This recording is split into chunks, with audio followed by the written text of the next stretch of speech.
안녕하십니까, 마이다스입니다. 자, 오늘은 부동산 이야기, 주상복합 아파트와 일반 아파트 어디가 좋을까, 이 주제로 한번 얘기를 나눠보겠는데요. 지금 여러분들한테 물어본다고 그러면 10명 중에 7, 8명은 일반 아파트가 좋다고 또는 선호한다고 이렇게 대답을 할 것입니다. 지금 주택시장의 패러다임이 주상복합 아파트 선호 시대가 아니고 일반 아파트 선호 시대예요. 자, 그런데 앞으로도 이러한 추세가 계속될 것인가? 그 부분은 한번 생각해 볼 여지가 있다.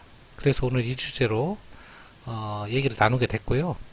일반인이 아니고 전문가, 부동산 전문가한테 물어봐도요, 주상복합 아파트를 추천하고 지금 사라고 하시는 분들은 없을 거다. 저는 그렇게 생각을 합니다. 자, 뭐든지 역발상으로 투자를 해야 수익이 나는 거고요. 주식도 그렇고 부동산도 마찬가지다. 자, 그러면 주상복합이 어떤 아파트인가 간단히 한번 살펴보고요. 우리나라 최초의 주상복합 아파트는 여러분들 다 아시죠? 타워팰리스. 이게 최초의 이제 주상복합 아파트인데요. 삼성물산이 지었죠. 원래는 여기에 주상복합 아파트를 지으려고 한 게 아니고 삼성그룹 사옥을 지으려고 했다고 합니다. 근데 그 당시 이제 98년도에 IMF가 오면서 그때 삼성그룹도 어려움에 좀 직면한 거죠. 그래서 아파트 분양을 통해서 현금을 확보하자. 그래서 주상복합 아파트를 짓게 되었다. 어쨌거나 삼성물산은 이 분양을 통해서 현금을 많이 챙겼고요. 또한 2000년대 초반 주상복합 아파트는 굉장히 인기를 끌었죠. 한때 대세가 됐었습니다. 부의 상징이었고, 그 다음에 보안이 우수하고, 그래서 주상복합 아파트가 한때 인기를 구가하던 때가 있었죠. 하지만 단점이 노출되면서 지금은 인기가 좀 사그라들었는데요. 한번 주상복합 아파트가 갖고 있는 장점 및 단점을 좀 살펴보도록 하겠습니다.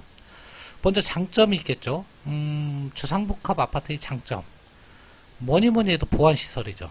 이것 때문에 돈 많은 사람들은 이쪽으로 많이 이사를 했죠. 처음에 나왔을 때 보안이 우수하니까요. 사생활을 굉장히 중요시 하거든요. 자, 그래서 가장 큰 장점이다. 보안시설이 우수한 거. 두 번째로는 초고층이잖아요. 타워팰리스만 해도 60층이 넘잖아요. 당시 63빌딩보다 70층, 이제 63빌딩이 63층인데, 그거보다 높게 졌어요. 타워팰리스가. 그래서 우리나라 주거문화의 그 한 패러다임을 변화시킨 아파트인데요. 초고층으로 짓다 보니까 조망이 굉장히 우수하죠. 자, 그 다음에 층간 간격이 높아 층간 소음이 적다. 일반 아파트는 층간 이 간격도 좁지만 벽식이잖아요. 벽이 지탱하는 구조잖아요. 그렇기 때문에 층간 소음이 더 취약해요. 근데 주상복합보다 기둥식이죠. H빔 같은 그런 기둥으로 이 건물을 이렇게 받침하기 때문에 벽식 구조에 비해서 층간 소음이 굉장히 적다. 벽식은 울리잖아요. 쿵쿵 다 연결되어 있어서. 자, 그런 부분 굉장히 유리하다. 층간소음이 적다. 요즘에는 더 적겠죠. 자, 역세권 및 또 상업지역에 짓잖아요. 그래서 교통 및 편의시설이 아주 좋고요. 보통 주상복합은 굉장히 상업지역, 그것도 번화가에 짓기 때문에 말 그대로 여러가지 편의시설이 다 갖춰져 있다. 또 건물이 화려하고 높고 아름답죠. 판상형 아파트는 그냥 네모 반뜯어잖아요. 단순하고 똑같고. 자, 그런 장점이 있다. 이러한 장점에도 불구하고 주상복합이 갖고 있는 단점 때문에 지금 인기가 시들해졌는데요. 한번 살펴보면요. 전용률이 낮다. 전용률이 뭡니까?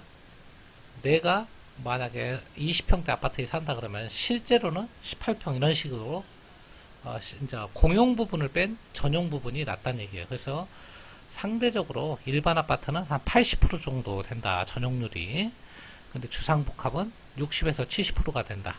그러니까 자기 공간이 같은 평수라면 작은 거예요. 이렇게 보시면 되고, 자, 상업용지 집을 짓다 보니까 분양가가 굉장히 높죠. 그리고 상업용지 짓다 보니까 대지권이 작습니다. 대지권이 뭐냐면 땅의 지분이죠. 왜냐하면 오히려 높게 올리니까 70층, 80층 이렇게 올리니까 내가 40평대 아파트를 가지고 있다 하더라도 전용률은 땅 지분은 한 8평 이렇게밖에 안 돼요. 일반 아파트라면 15평, 16평 이렇게 되겠죠. 그래서 전용률이 굉장히 낮다. 이게 낮다 보니까 전용률이 아니고 대지권이 낮다 보니까 재건축이나 이런 부분이 거의 힘들다고 보는 거죠. 불리하고 그 다음에 관리비가 일반 아파트에 비해서 많이 나온다. 제일 단점이 이거예요. 통유리로 단열성이 떨어지고 일반 아파트에 비해 환기가 안 된다. 이게 이제 제일 단점으로 그동안에 꼽혀왔던 건데요. 왜냐하면 주상복합은 양쪽이 개방되는 게 아니잖아요. 일반 판상형은 문이 앞쪽 베란다 쪽, 뒤쪽 다 열 수가 있는데 한쪽만 개방이 되어 있기 때문에 강제 환기를 시켜야 되잖아요. 주상복합은. 그게 큰 단점으로 되어 있는데요. 요즘에는요, 이런 단점을 많이 개선된 그런 주상복합이 나오고 있기 때문에, 자, 이런 부분은 단열성도 좋아지고요. 그 다음에 통유리가 아니고, 부분적으로 개방이, 그래도 큰 창문 개방이 일정 부분 가능한 그런 주상복합 아파트들이 건축기술 발달로 이제 나오고 있기 때문에 단점이 많이 개선되었다. 단점이 개선되면 장점이 이제 부각이 되는 거죠. 그 다음에 조경과 녹지 공간이 부족하다. 이건 당연하죠. 이런 거는 감수해야 됩니다. 왜냐하면 상업지역에 짓다 보니까 조경과 녹지 공간을 만들 수가 없죠. 그거 만들었다가는 분양가 감당이 안 되는 겁니다. 자, 여러분이 판단해봐도 주상복합 아파트는 단점도 있고 장점도 있습니다. 자, 근데 단점이 워낙 부각되다 보니까 최근에 인기가 시들해졌는데요. 이렇다 보니까 주상복합이 예전보다 좀 덜 지어지고 가격도 더 쌉니다. 일반 아파트보다 오히려. 자, 이런 시대가 왔는데 아까도 얘기했다시피 향후에는 그럼 어떻게 바뀔 것이냐. 자, 단적으로 이게 좋다, 저게 좋다 하기는 좀 어렵다. 그러면 뭐가 결정하냐? 우리나라의 주거 패러다임이 결정할 수밖에 없다. 이 패러다임이 뭐냐면 우리가 2000년도 초반에는 주상복합을 좋아했죠. 왜냐하면 보안이 우수해서요. 그때 패러다임은 그 사적 프라이버시, 보안 이런 쪽에 이제 포커스를 두다 보니까 주상복합이 선호하던 시대가 됐지만 아까 부각된 단점, 재건축도 힘들잖아요 지금. 왜냐하면 대지권도 작고 전용률도 낮다 보니까. 그리고 아까 얘기한 통유리다 보니까 환기라든가 단열이 좀 나쁘고 그 다음에 분양가도 높지만 관리비도 높다. 이런 단점이 부각되면서 선호도가 떨어졌는데요. 무엇보다도 주상복합을 꺼리게 되는 한국 사회에서 꺼리게 되는 것은 아마 제가 볼 때는 이게 제일 클 것 같아요. 재건축 힘들잖아요. 주상복합은 일단 일반 아파트는 재건축을 통해서 나중에 차익도 남길 수 있고 새 아파트를 얻을 수 있는데 주상복합은 굉장히 고층이고 대지권도 낮고 그렇다 보니까 재건축이 좀 힘들다. 이것 때문에 많이 꺼리실 것 같은데요. 저는요 이걸 역발상으로 이제 생각을 할 때가 됐다. 왜 그러냐면 우리나라 아파트는요 너무나 빨리 부십니다. 과거 아파트는 20년 30년이면 부셨죠. 재건축을 들어갔죠. 지금 아파트는 어떻습니까? 지금 아파트도 30년 중반 또 40년 넘으면 이제 안전진단 통해서 재건축을 하는데요.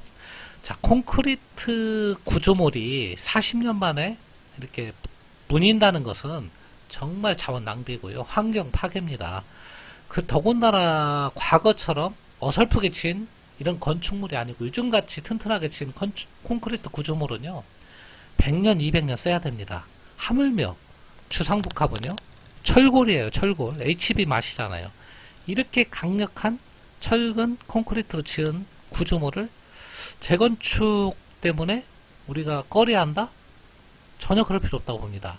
앞으로는요, 주상복합을 한번 사면 나도 쓰고 내 아들도 쓰고 손자도 쓰고 한 300년 쓸 거예요. 그러니까 그 대대손손 쓰는 거예요. 리모델링 해서 뼈대가 튼튼하니까.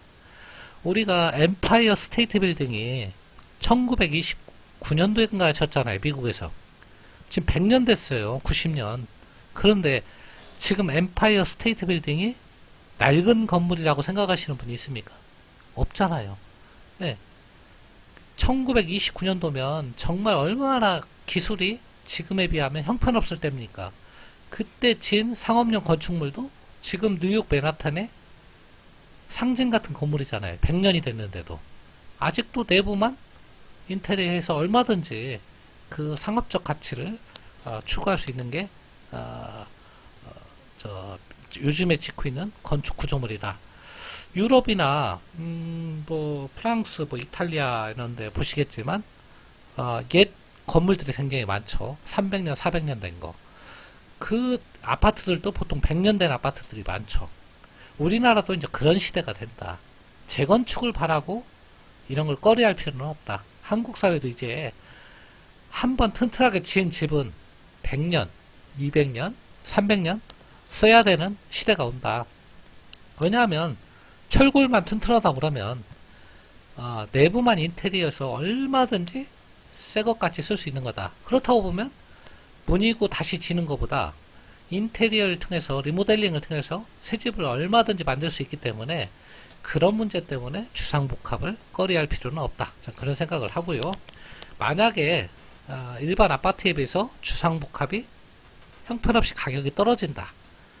뭐 요즘에 좀 가격이 많이 더 서울 같은 데는 안 떨어지지만 지방은 떨어지고 있죠. 조금 일반 아파트가 더 비쌉니다. 저는 요즘 같은 시대에 이제는 주상복합을 오히려 우리가 더 선호할 시기가 온 거 아닌가. 앞으로 그럴 시기가 조만간에 도래할 것이다. 저는 그렇게 예측을 해봅니다. 그렇다고 해서 일반 아파트의 전망은 나쁘냐? 그 얘기는 아닙니다. 지금은 비교해서 얘기하는 거니까요. 일반 아파트의 우위 시대죠, 지금은. 하지만 앞으로는 주상복합의 우위 시대가 올 수도 있다고 저는 보고 있다. 그 말씀을 결론적으로 말씀드리려고 합니다. 그것은 왜 그러냐? 이 패러다임이 변화 때문에 그렇다. 이제 우리가 40년, 30년마다 재건축을 할 필요가 없다. 100년, 200년, 300년 써야 된다. 그러면 내가 집을 한번 사면 문이고 다시 지을 일은 없다.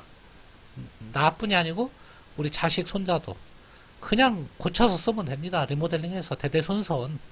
그런 시대가 도래했다. 이제 건축기술이 발달했고 또 콘크리트 구조물이라는 게 사실 100년은 기본이고요. 잘만 쓰면 1000년도 쓴다고 합니다. 사실은. 자, 그렇기 때문에 지금 한국처럼 30년, 40만 년 만에 문이고 다시 지는 이런 재건축 문화는 지금 과거에 7, 80년대에 대충 진 집들이 어느 정도 정리되고 나면 그런 시대는 이제 지나갈 것이다. 그러면 일반 아파트보다 주상복합이 오히려 선호하는 시대가 도래할 수도 있다. 그 말씀을 개인적인 의견으로 한번 드려봅니다. 자, 끝까지 들어주셔서 대단히 감사합니다.